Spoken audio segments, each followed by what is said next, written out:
સુરતના સચિન વિસ્તારમાં બનેલી એક ઘટનાથી ચોતરફ શોકનું મોજું ફરી વળ્યું છે। શ્રમજીવી પરિવાર મૂળ યુપીના વતનીના બે કિશોર રેલવે ટ્રેક તરફ રમવા પહોંચી ગયા હતા અને તેમનું મોત નીપજ્યા હોવાનું જાણવા મળ્યું છે।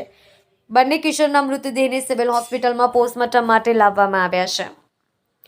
સચિન રેલવે ટ્રેક પાસે રહેતા પરિવારો પર જાણે આગ તૂટી પડ્યું હોય તે પ્રકારની ઘટના બની છે। સાંજના સમયે બંને કિશોર રમતા રમતા રેલવે ટ્રેક પાસે પહોંચી ગયા હતા।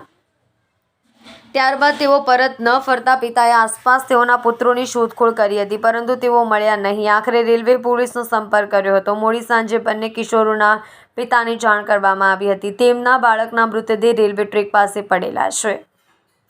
પ્રથમ દ્રષ્ટિએ એવું અનુમાન કરવામાં આવી રહ્યું હતું કે રમતા રમતા તેઓ રેલવે ટ્રેક પાસે પહોંચી ગયા હતા, દરમિયાન ટ્રેનની અડફેટે આવી જતા મોત નીપજ્યા હોઈ શકે। મૃતકના પિતાએ ઓળખનાર શિવકુમારે જણાવ્યું હતું કે હું તેમના પિતાનો મિત્ર છું। મને આજે સવારે જાણ કરવામાં આવી। ઘટના અંગે તે પિતા સાથે વાત થતાં તેમણે જણાવ્યું કે બંને કિશોરો સાંજે રેલવે ટ્રેક તરફ રમવા માટે ગયા હતા અને ત્યાં તેમના મૃતદેહ મળ્યા છે। તેમના માતા પિતાને પણ શંકા છે કે રેલવેની અડફેટે આવી જતા તેમના મોત નીપજ્યા છે। જોકે હવે પોસ્ટમોર્ટમ બાદ જ સાચું કારણ જાણી શકાશે। પ્રિન્સ શર્મા ઉંમર 13, ધોરણ 8માં અભ્યાસ કરતો હતો અને લોકેશ યાદવ ઉંમર 14